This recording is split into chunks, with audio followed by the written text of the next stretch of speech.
the 522nd day of the war in Ukraine, the fighting was concentrated in these areas.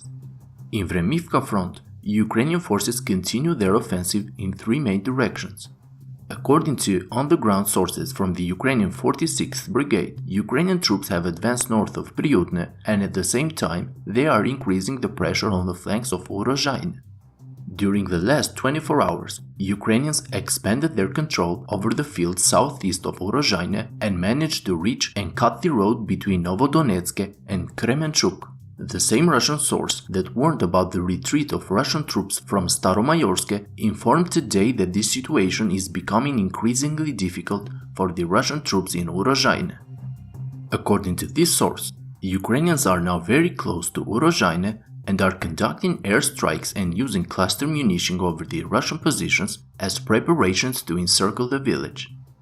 On the other hand, the Russian source complains that the 305th Artillery Brigade of the Russian forces, which operates south of Staromlinivka, is not able to do its counter-battery work properly.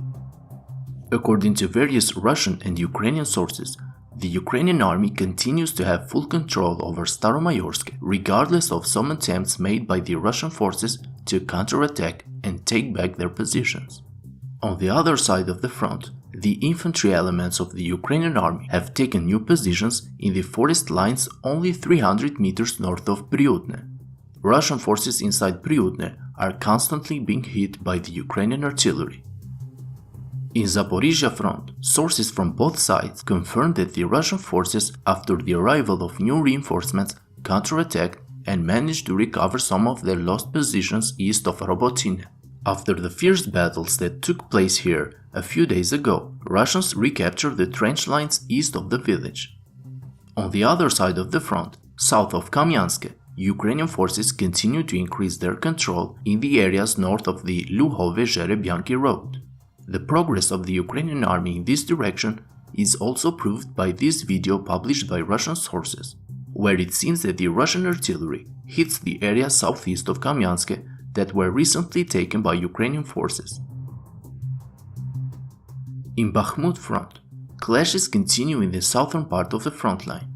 According to the latest reports, Ukrainian forces continue to have solid control over Klishchiivka, especially in the southern part of the village and on the western heights.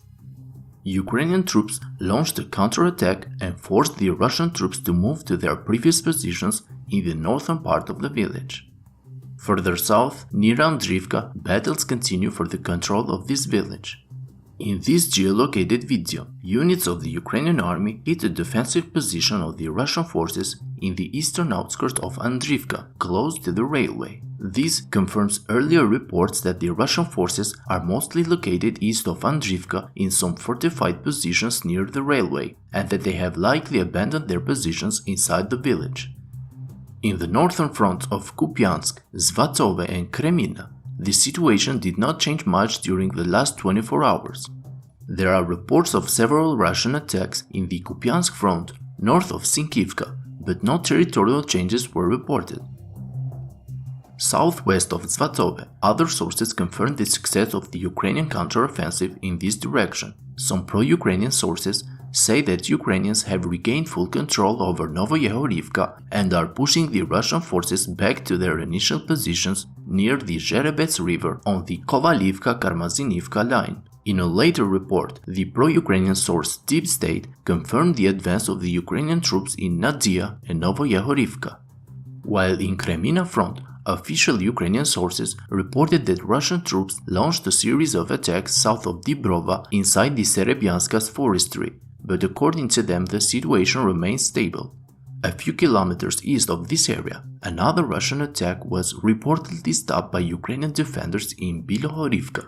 Friends, if you like my daily updates, I kindly ask you to hit the like and subscribe buttons, as this will greatly help the channel to reach a wider audience. That's all for today's update. Thank you to my Patreon supporters and have a great day.